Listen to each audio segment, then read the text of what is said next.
quick.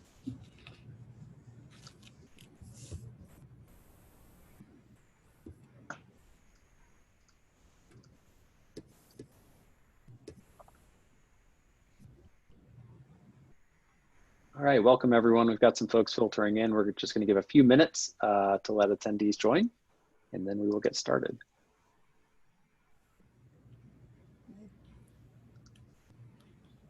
As you're entering, it would be great if you would tell us where you're joining us from. It would be a lot of fun for us.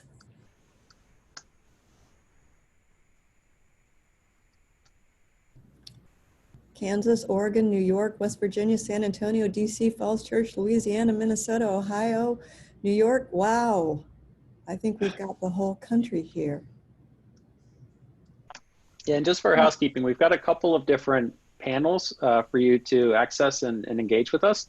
If you could use the chat panel for general feedback like this, and then we'll use the Q&A panel for specific questions for our panelists as we get into the session.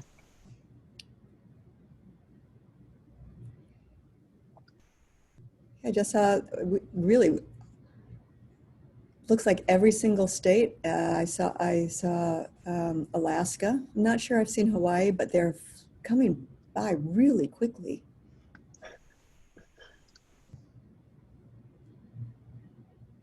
Yep, Massachusetts, California, Colorado, Texas. Texas.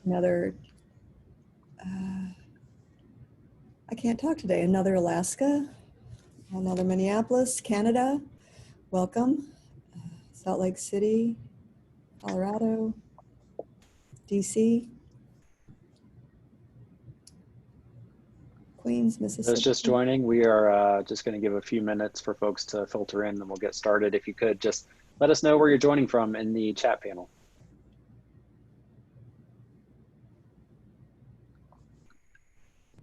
Another person from Canada, more California, Hawaii. We now have Hawaii, we have Idaho. Someone from Washington, D.C. Kimmy, you have a neighbor in attendance? Toronto, Maine, Virginia, Georgia, Texas, Philly, South Dakota. Oh, this is great. So excited that all of you are here with us today. Yeah, this is terrific. Okay, so we're a few minutes after 2. We're going to go ahead and get started. Oh, the Virgin Islands. I'm sorry, last one. I'll be quiet. We've got folks from all over the country, all over the world, and really appreciate you all joining us. And today's topic is the impact of trauma on behavior, seeing children's action as communication. This is a obviously very timely topic, and we are excited to have 2 experts here with us, Jimmy Venza and Amber Ricks from the Laurie Center. We'll do some introductions shortly, but just want to thank everyone for being here, and thank you for our guests. And we're also joined here by Sarah Haddon, who is a senior class specialist with Teachstone. My name is Winston Chenery. I'm the marketing director for Teachstone, and we're all really excited that you're here. Couple quick housekeeping notes, getting some questions. We will be sending out the slide deck after the webinar. We'll also send out a certificate of attendance. So anyone who is here, we'll send out proof that you attended so that you can share that. We'll also be conducting a few polls throughout the webinar. So if you would participate in those, we'd really appreciate it. It helps us understand who's here. Lastly, I'll mention that we do want this to be an interactive session. You have a couple of different ways to engage with us. The Q&A panel, if you could use that for questions to our panelists. We're going to try and save some time at the end to make sure that we answer your questions. And then if you use the chat for any other additional feedback, if you're having audio, video issues, anything else in general, feel free to use the chat panel there.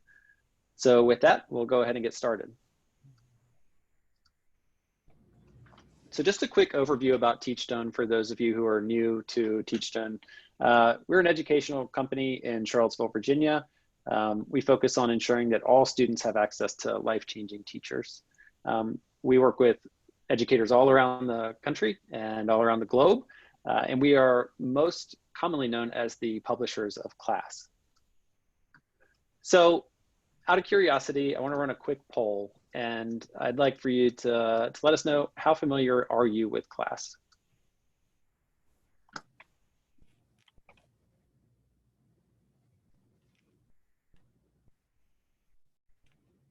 And we'll leave this open just for a few minutes here. But if you could just let us know how familiar you are with the class tool, that'll give us some idea of how to frame some of the terminology, and it's helpful for us to know.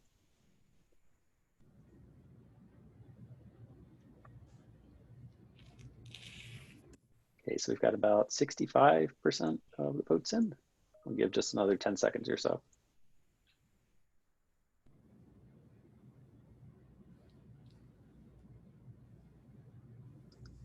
Okay, great. We'll go ahead and close the poll. And so here are the results.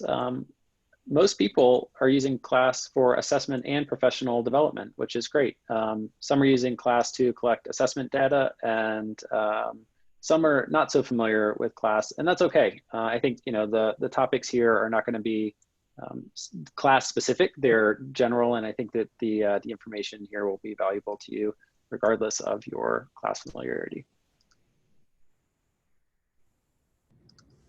Okay. So what is class? Class is the classroom assessment scoring system, and it's the leading system for measuring and improving teaching quality. Really what class looks at are the interactions between teachers and students or children. And it's a way of understanding those interactions. And Sarah, if you want to give a little bit more context around class or a better description, I think that might be helpful. Okay, I'll do that.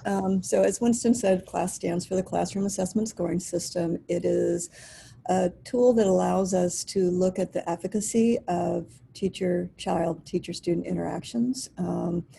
It's been around for over 20 years now, and we have research that consistently shows that when children or students are in classrooms with more effective interactions, that children have better social and academic outcomes. I would also say that we have specific versions for infants, toddlers, preschoolers, early elementary, upper elementary, and secondary, so that we can really look at continuity across children's learning, knowing that interactions they have with teachers are really a key component for learning.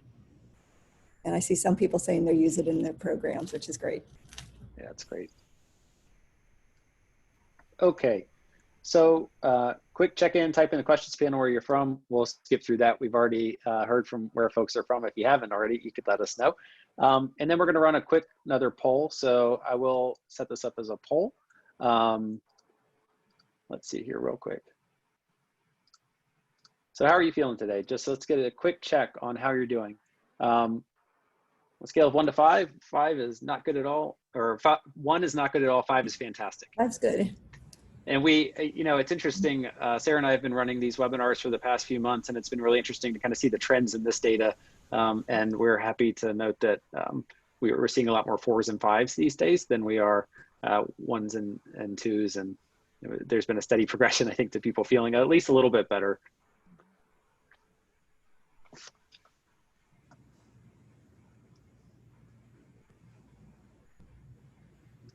Okay, great. I'm gonna end the poll there. And here are the results. Most people are doing okay. So it's good to see. Looks like 72% are 4s or 5s. So glad that folks are doing okay, and happy you could be here with us. And then just one last question. And if you could just enter this in the, oops, sorry about that, in the chat panel there, but what are you most concerned about as children come back to school?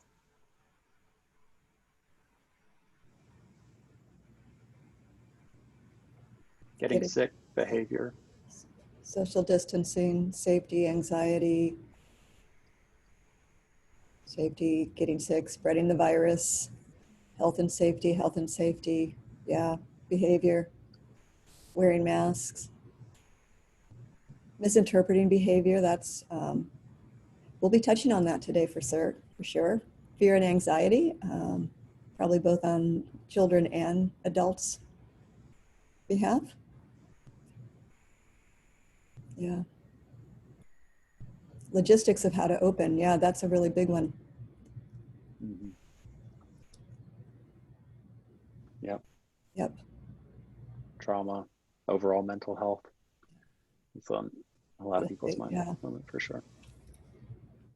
The Okay. social distancing with infants and toddlers is really a hard one to wrap your head around. Incredible. And then one last poll, just so we have an idea of the types of folks that are in attendance. So what is your role? You're a coach, mentor, observer, administrator, teacher. It's always an interesting mix here too. We want to make sure that the content that we're presenting is useful to the audience. And we've had a lot of teachers attend our webinars, which is phenomenal. And we're happy that you're here.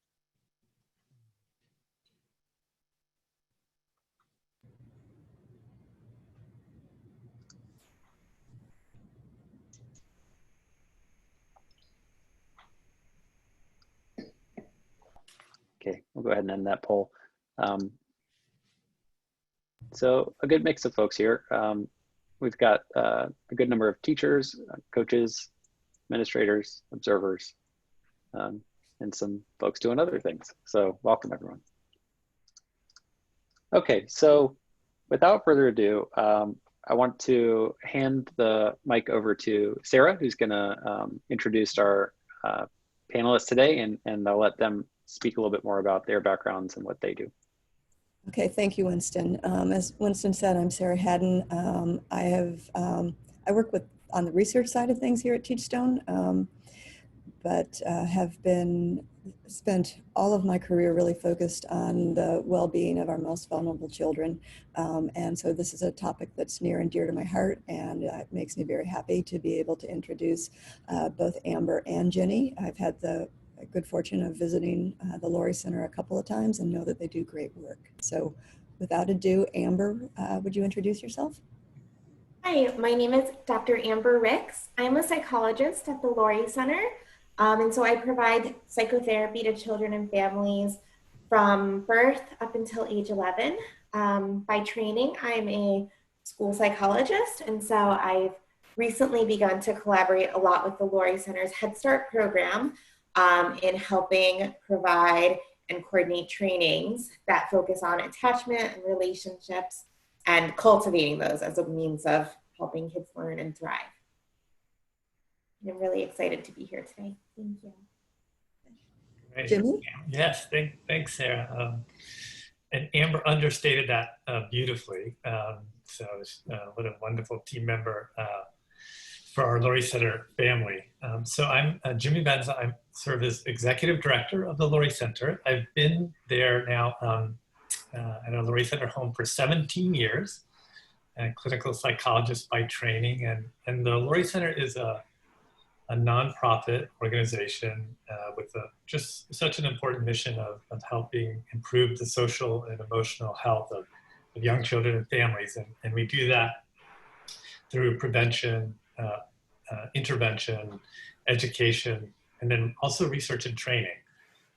And we, as you see, Amber and I today, we are just a reflection of about 169 incredibly dedicated team members. So teachers, social workers, clinicians, home visitors, and just a range of folks dedicated to helping families and kids grow, especially when things are overwhelming in life. And that is very much the case as we all are sharing this experience now. All right. Before we move into discussion, there have been some comments about the audio cutting in and out. And also for those of you who had a hard time hearing me, turns out I had not plugged the headphone all the way into my computer, so I apologize for that. But I think we're good to go now and hope that everyone can hear us because we've got a really great set of topics to discuss. The first thing we're going to talk about is the disruptive impact on trauma on thinking, behavior, and communication. And this is really important because the Laurie Center has a unique way of thinking about behavior and its role in children's lives. We'll talk about how the behavior is the child's way of sharing their experiences with you. We'll talk about the importance of curiosity when observing and interacting with children. And then how important it is that teams take care of themselves in order to maintain their resiliency and their ability to work with kids who can be very challenging at times and also wonderful. Okay.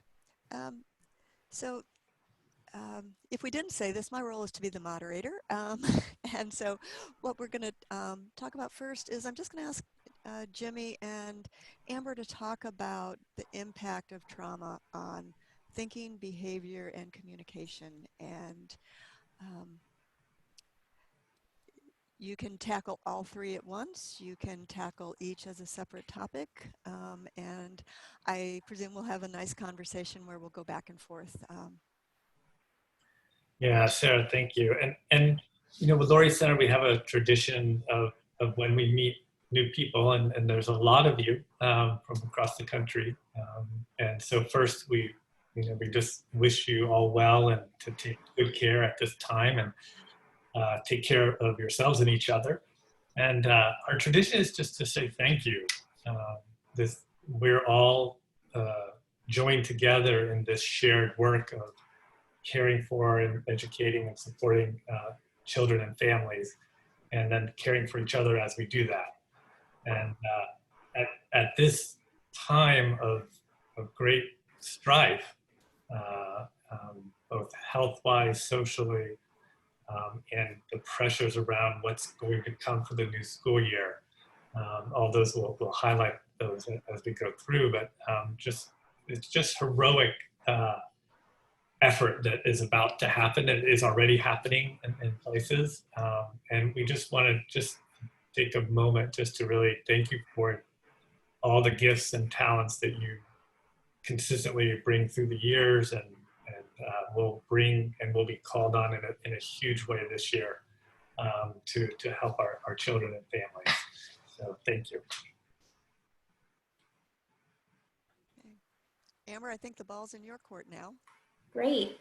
Well, I completely second what Jimmy shared. We really appreciate everyone who's taking the time to listen and to proactively think about how are we going to support children, especially when things resume in the fall.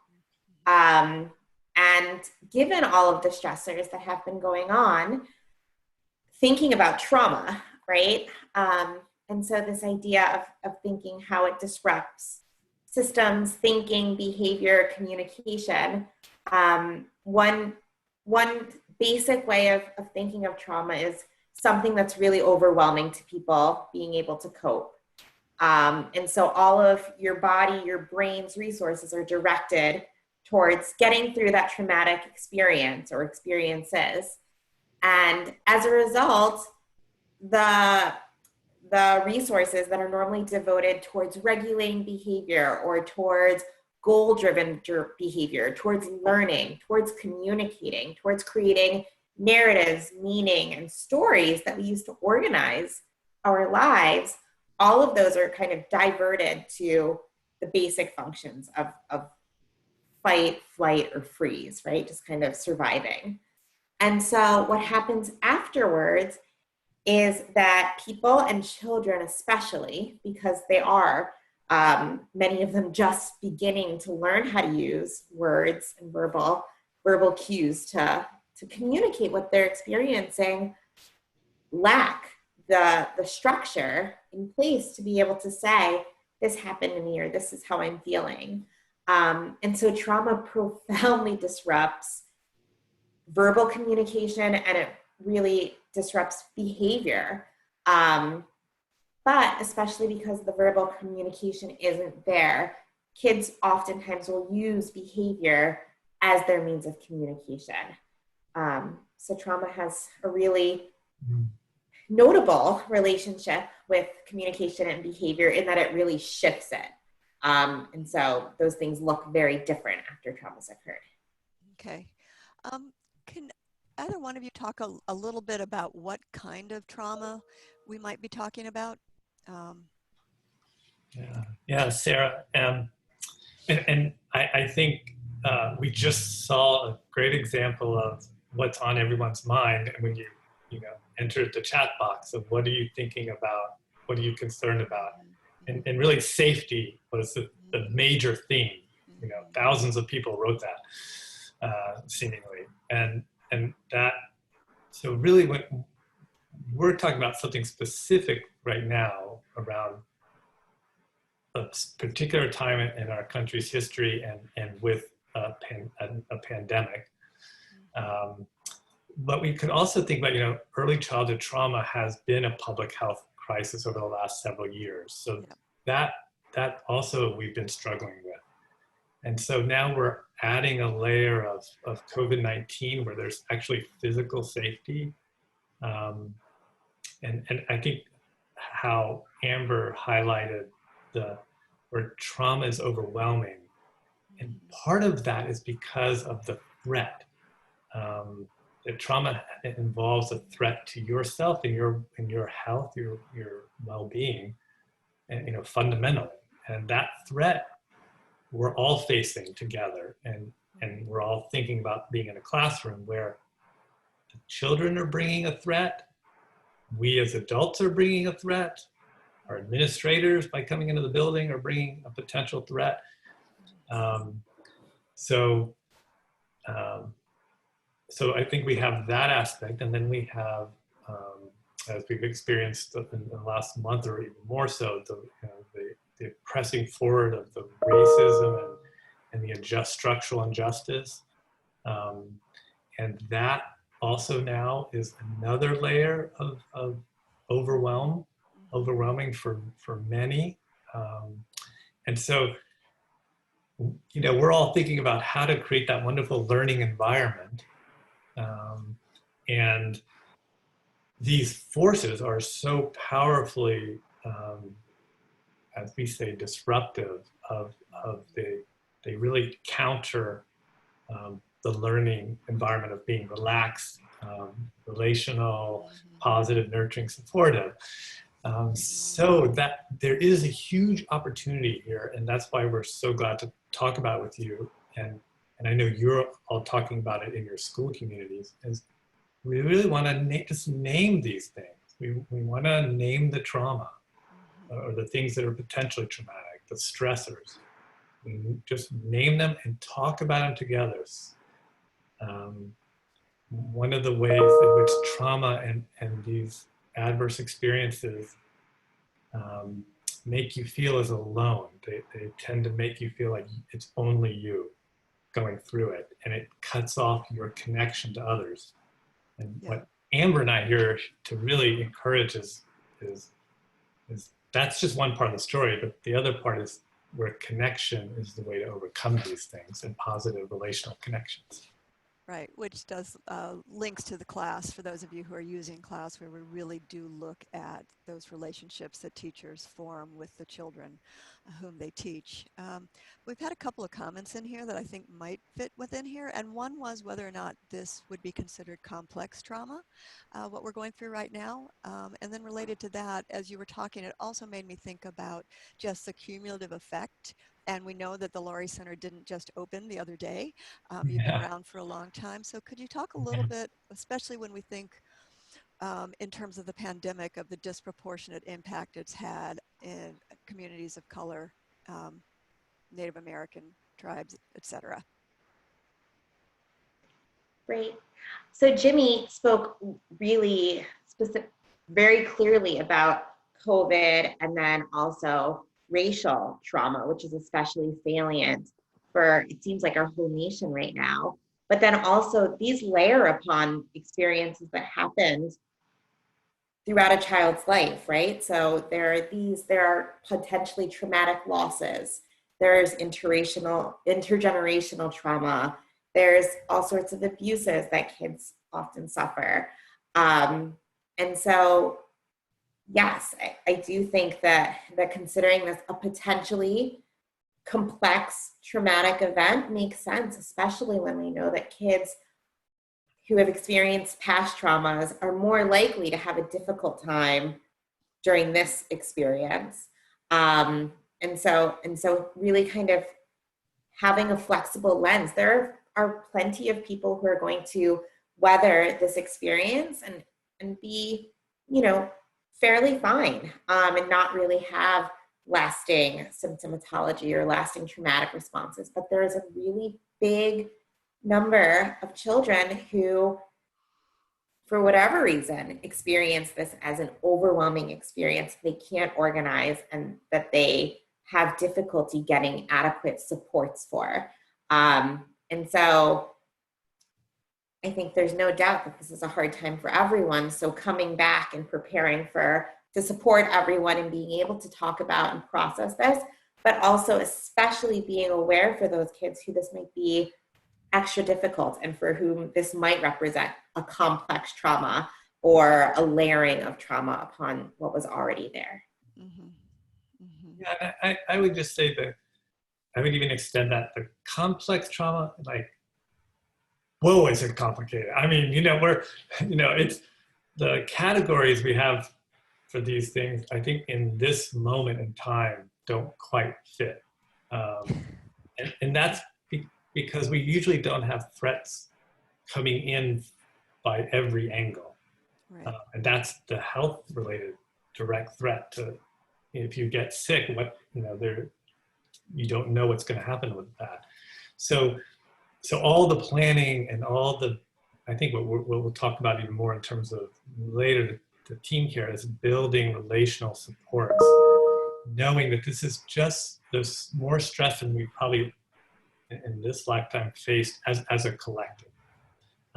And so it is new that way. And so we know we've been hearing from families who are, teaching at home. Some may continue that in the fall where it's a mixed model. They're in school sometimes and they're at home, and parents are overwhelmed with that. We know from the research, parents are more stressed right now and than in recent history, even going back to the Depression, the mental stress on adults, but particularly parents. And so I think Sarah highlighted that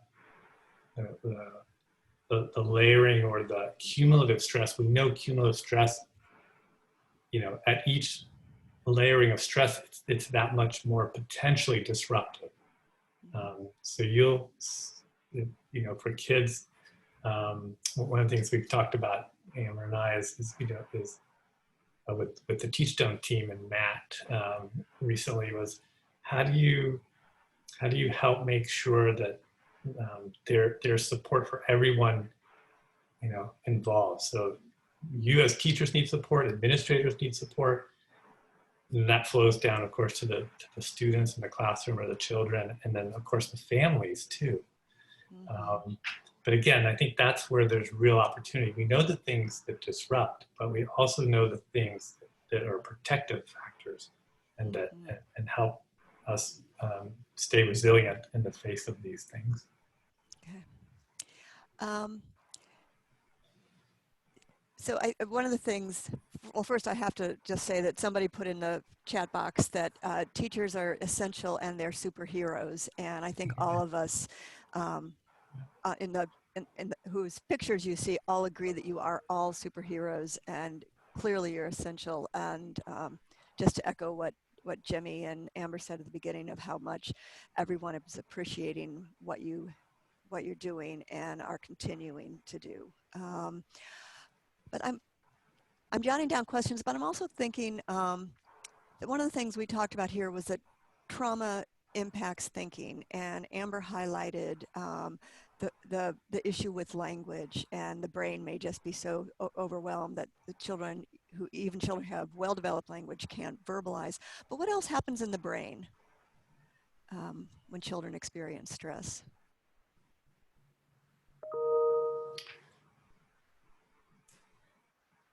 Yeah, Amber, I'll field that one. Great. Yeah. So the activation level, that's something obviously for classrooms that's really important, is just the overactivation of the nervous system. Amber's in an earlier discussion was really just so wonderfully stated that, the resources don't go toward the frontal cortex and those things where there's more planning and delay of gratification and those things. It stays in more of the base of the brain where it's just activating around fear and protection and safety. And so I think the proactive things that that are already being done, but I'll talk about a little bit more today, are all ways to help create more of a sense of security and calm, so that the level of activation, can reduce enough, and then the energies of the brain and attention and focus can move toward the learning aspects of being in a classroom. I'm also thinking about the activation. There's so much of the brain that gets activated when trauma happens. And so also highlighting that, like Jimmy said, the resources that are normally housed in the front and that are normally powered by the brain, the prefrontal cortex, right? Like doing things that take persistence, self-regulation, self-monitoring, and keeping a goal in mind, those become compromised, and instead the limbic system becomes highly activated, and that's where we house emotions. And so fairly neutral things, like maybe a tap on the shoulder, with that emotional system activated, that might be easily perceived or misconstrued as a threat, something that arouses fear, anger, worry, in a way that it normally wouldn't, if the brain were kind of functioning as usual. And so, like Jimmy said, making sure that we're intervening and supporting kids proactively when they're not in this heightened state of emotional arousal is so essential, because it really shapes and shifts how not only kids communicate, but how our communications to them are understood and perceived. Thank you, Amber. I have seen a couple more comments that people still can't hear me very well. So I've ditched the headphones and hope that this works better. Sound much clearer, Sarah. Sounds good. You are really good. Yes, thank you. Anyway, there's so much, we could talk about all of just the 3 things on the slide for a couple hours, but let's move on to the next slide so we make sure to leave time at the end for questions, because people have great questions coming along. All right. And we didn't talk about this on the last one, but there's a nice link to behavior. So behavior is a child's way of sharing their experience with us. Tell us a little bit more about what that means and why it's important now, and also what it might look like. So those are 3 questions, all embedded into one, but I'll let you run with it. I'm going to focus on one aspect of your question, which is why is it important now? Thinking about returning or resuming services whenever your organizations do, I think that it's especially important to be keyed in and looking for behaviors to tell you what children might be needing, because oftentimes they're not going to be walking in and saying, my family experienced this, and this is what it was like for me, and I might get upset, and I need you to do this to help me calm down. It would be amazing if they did, but I think even the most verbal kids, A, typically don't do that, and B, are shaken up in the way that we've spoken about previously. And so using their behavior as clues or ways to start to think about, like, this child might be needing this, or maybe this is a way I could support the child, and kind of already shifting your frame to be willing and ready to respond to kids' behaviors in that way is so essential. Otherwise, I think everyone's in for a world of lots of stress and confusion and frustration when kids do begin to interact and resume meeting daily. Thank you, Amber. Jimmy, you have thoughts? I would say that it's really a privilege, and I know so many of us teachers and clinicians, school communities feel this, is we're part of a child's journey, and you know, teachers, that child will grow up to be an adult and remember teachers. They'll remember your impact this year, and and and part of what that we feel like is the key ingredients of that is how you're able to connect, to hear the story, to create safe space for the child to be able to tell the story. And in this case, it's a really tricky one because we all come to the classroom in our own level or state of concern about what's happening. If things have happened very difficult to us during this time, we're going to also bring that in and have to manage that, or maybe not even manage, understand that, and be able to integrate that into your classroom in a safe way. And so the idea of just that trauma, those things, they impress on the memory so strongly, and then the memory, and it's often pre-verbal, as Amber said, it peels back verbal language because of the trauma so frightening. And so that trauma then is within the child's experience, in their body, in their mannerisms, and the way they move or don't move. And so your ability to notice and kind of maybe what sometimes we call intentional observation, like where you're actually actively noticing how the child's responding to basic relational interactions with you and with the peers, can really create a window for you to understand the child's experience, and how difficult a time they're having. One thing that we just sometimes suggest is, you know, when you're greeting your new students, you always give them a wonderful warm smile, but just notice how each one responds, because if a child's had a really tough experience, an overwhelming experience with an adult who's been smiling, well, smiles will not mean the same thing for that child. And so that's where really appreciating, even though we're wonderful smiling people and welcoming the child, it doesn't mean the child's going to have that same experience. So we're actually creating a way to space for the child actually to show you, because that's what's going to happen through their behavior, to show you how their experience of relationships go.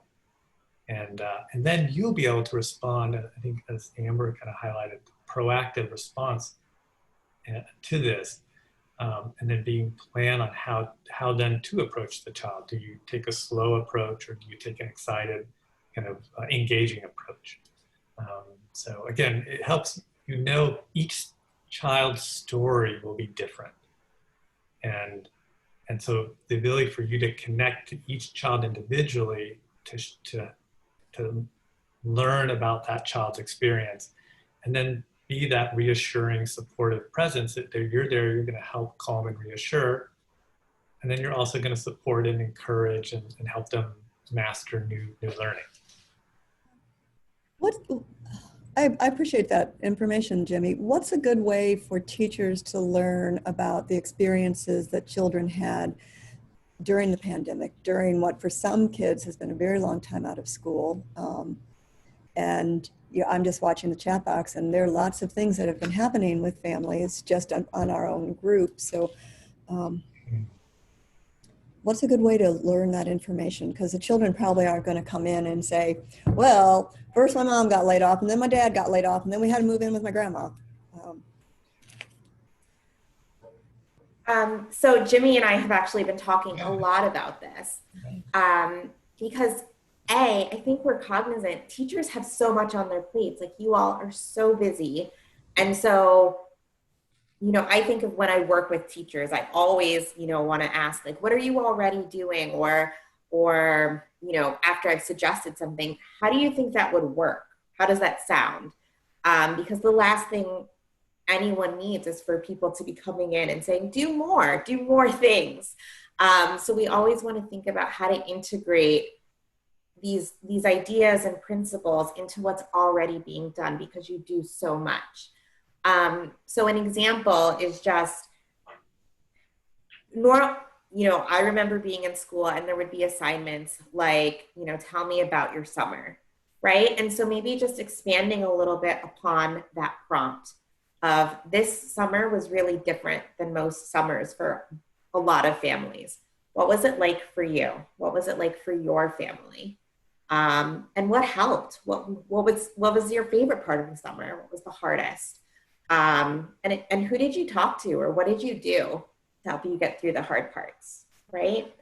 So that is so valuable because it can tell you so much. It's an academic assignment, it's a writing assignment, but it also allows a little bit of a window into what happened, how comfortable is this child talking about it, how organized are they able to stay with it? Are they tangential and just kind of all over the place? Because that might be a child who really needs a lot of holding and helping them in the classroom to not come in and just spill everything that's happening, but giving them spaces where they can begin to share.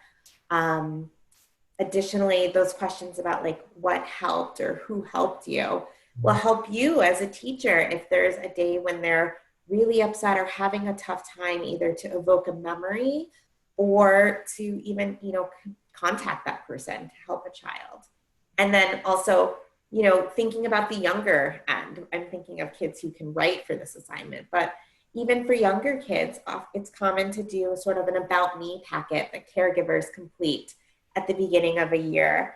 And so something like, what helps, how do you know when your child's upset? Or when I'm upset, and what helps me is blank. My summer was blank. To begin to get parents thinking about what is the child's experience like, and B, giving you an insight into what helps them in those moments when they're upset. Okay. Thank you, Amber. There's some appreciation for your real world examples here. We should probably move on to the next slide. I just looked at the clock. Thank you. What do you mean by this? That it's important to have curiosity when observing and interacting with children. Jimmy, I just spoke a ton. If you want to take this one, and I can hop in at the end. Yeah, thanks, Amber. Well, I think there's enormous power in the curiosity kind of stance, and that is because we, in a way, it communicates to children that we don't have all the answers, and actually we can actually come up with incorrect assumptions about how the child's feeling or what their experience, and sometimes really wrong, and so that's also giving us permission to wonder about it, but it's okay to be wrong and to communicate that to the child. Where trauma narrows, this is one of the difficult things about trauma. It narrows our experience. In a traumatic experience coming into the classroom, or a child kicking and screaming, narrows the focus of you as a teacher, or even administrators and everything around that particular unsafe situation. And certainly you need to plan and make sure it's going to be safe. But keeping curious about just what is the child trying to convey. And we know that one of the key things is it's the child certainly communicating a lot of distress. And underlining that is the need for help, the need for comfort around that distress. And so curious in talking with the family, and I think Amber highlighted two real important things. All our communication with family or past teachers who've had the students is when they get upset, when this child gets upset, what do they do? Who do they go to or call for? What activity do they do that helps them calm down? Mm-hmm. And I would say one of the underlying things that a curious stance, which is open to new information, what that does is also that this child or student feels really valued, feels very supported.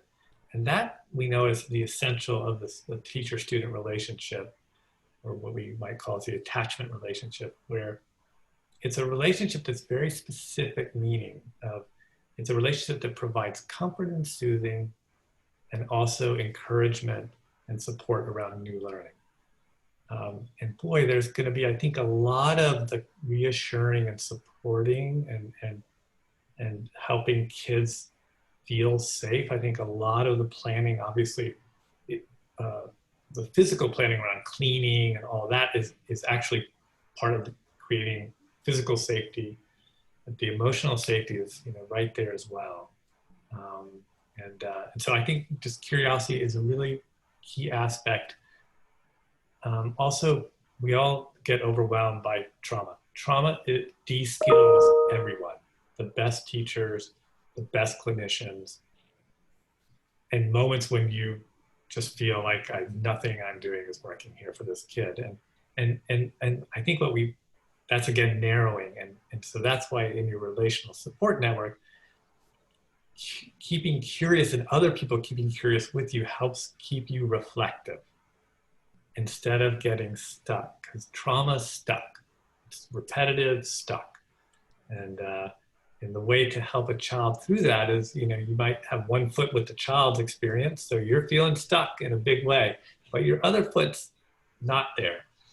Your other foot's out solidly with a team of support for you. And then that will help the child and then feel reassured and comfort and win the day. Right, thank you.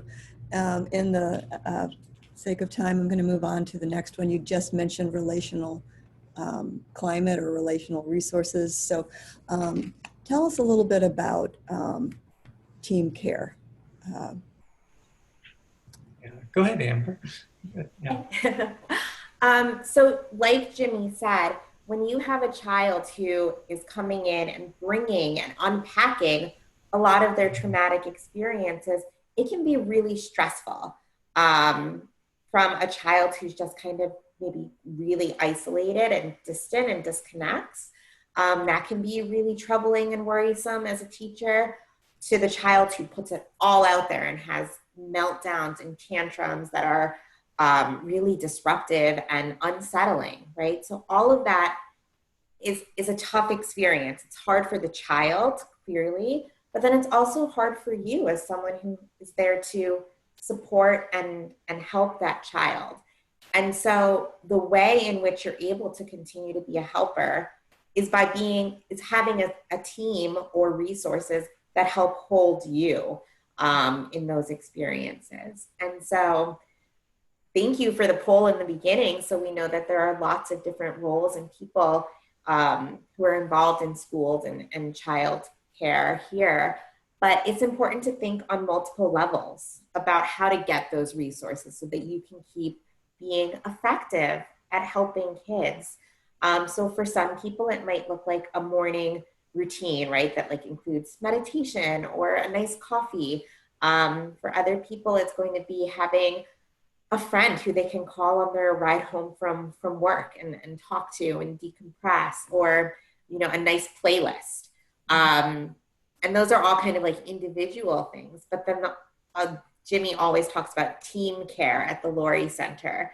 And that's more structural, right? That's steps that a school or an organization can take to make sure that its team members are supported.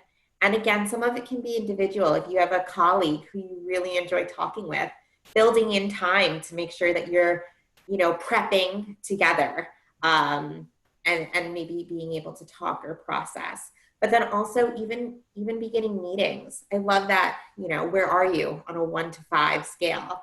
Some other meetings I've seen, use a motion to show how you're feeling today. And then everyone kind of repeats it so that you can kind of identify and relate and connect in those ways. And so essentially we're talking about, again, the relationship and building connections. It's so important for teachers to connect with their students, but in order to do that, they need to connect with people who are there to support them and care for them. What both of you, in listening to both of you, I remembered a teacher I used to work with on a research study, and she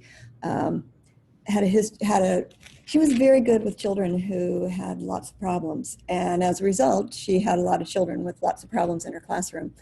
And she was fortunate enough to have the same instructional assistant with her year in and year out. And they had a silent signal that they would give one another that said, I need a break. And they had a whole routine planned out of what to do with kids if they were in different small groups. And it worked. I witnessed it multiple times and it worked beautifully.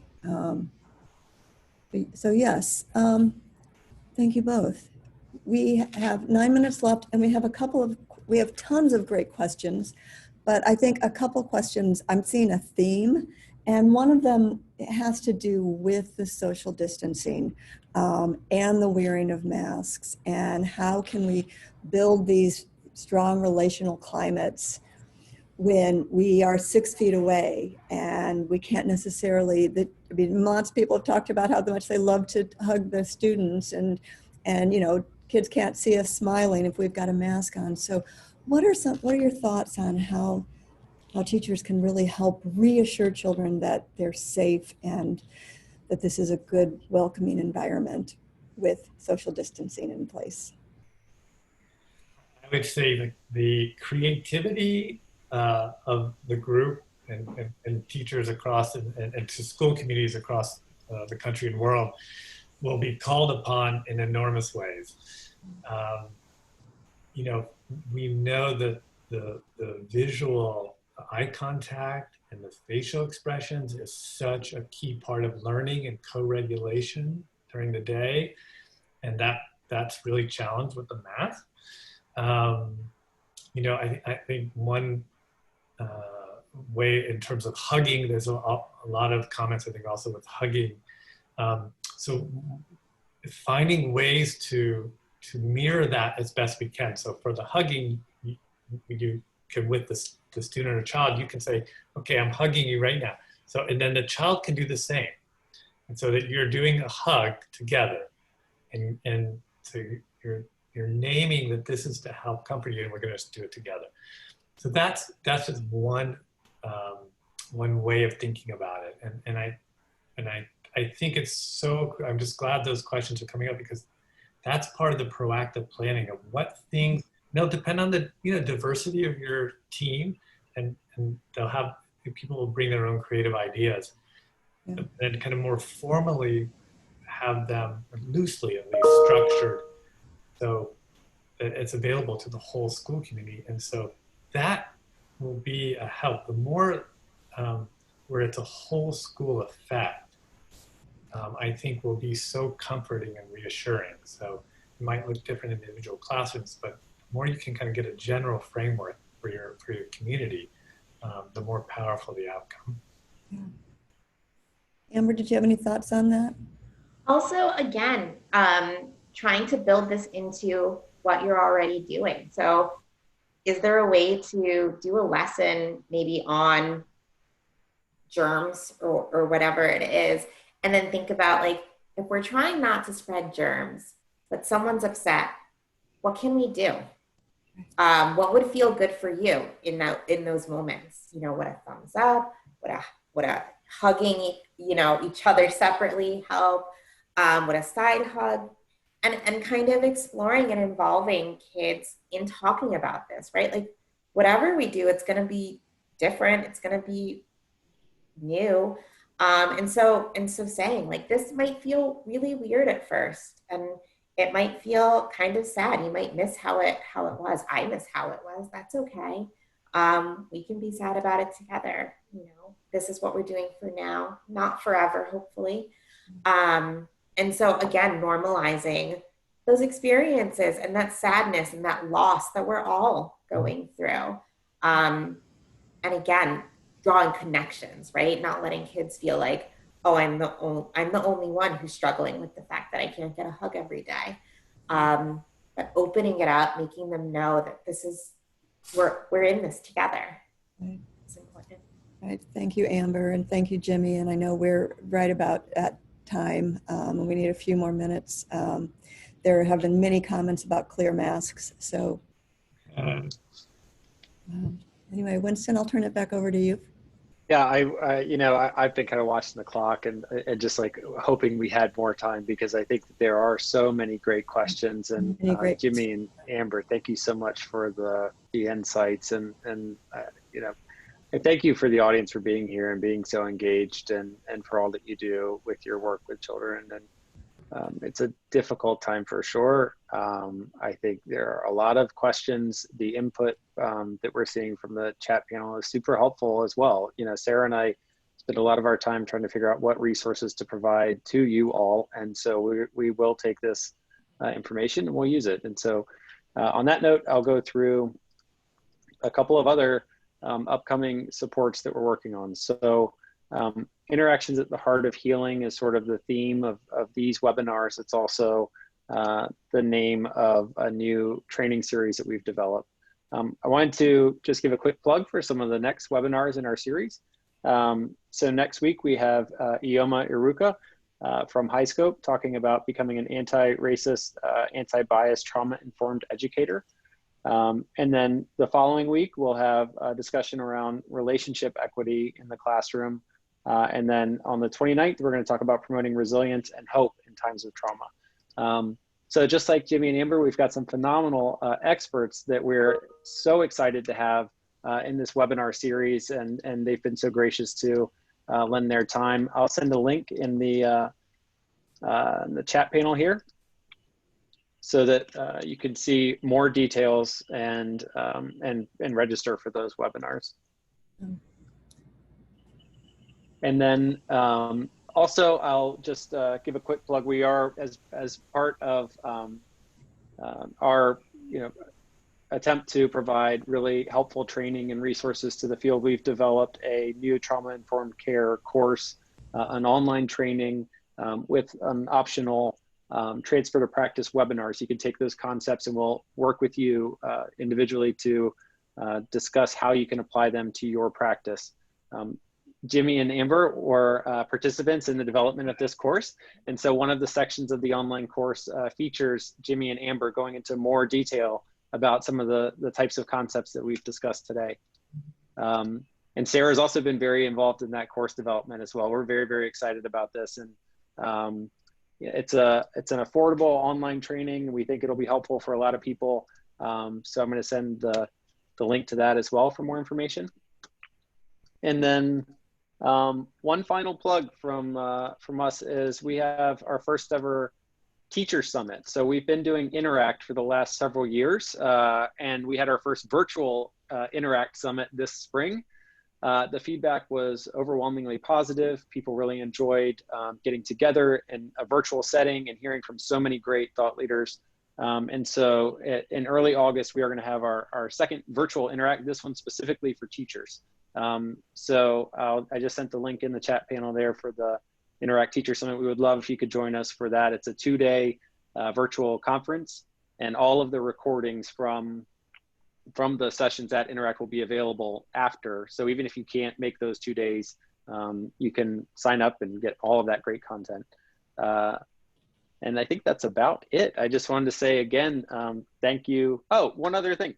Class Foundations for Teachers. We have a new course. If you're new to class and you're interested in learning about class and the fundamentals and the foundational information around class, this is another online course for teachers that people are loving. I think the content is really, really good.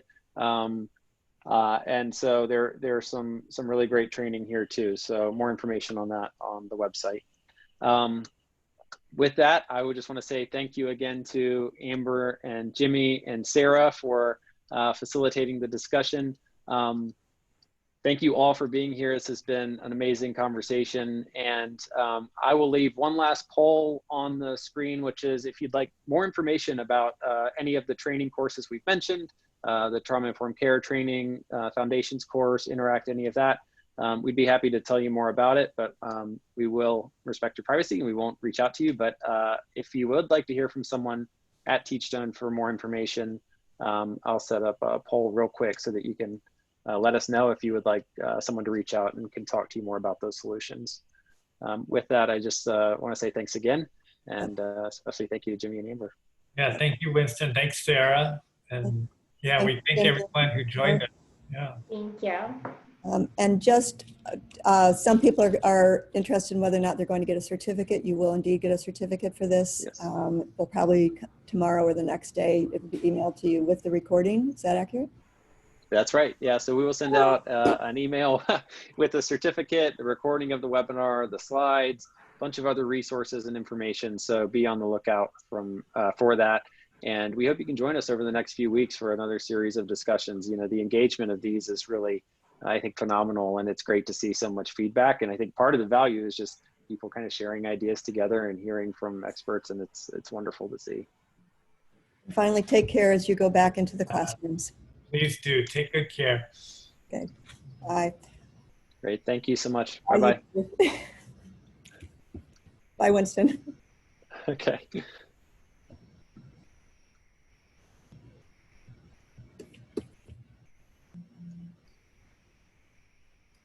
Getting a bit of a lag here and trying to end the webinar, so bear with us.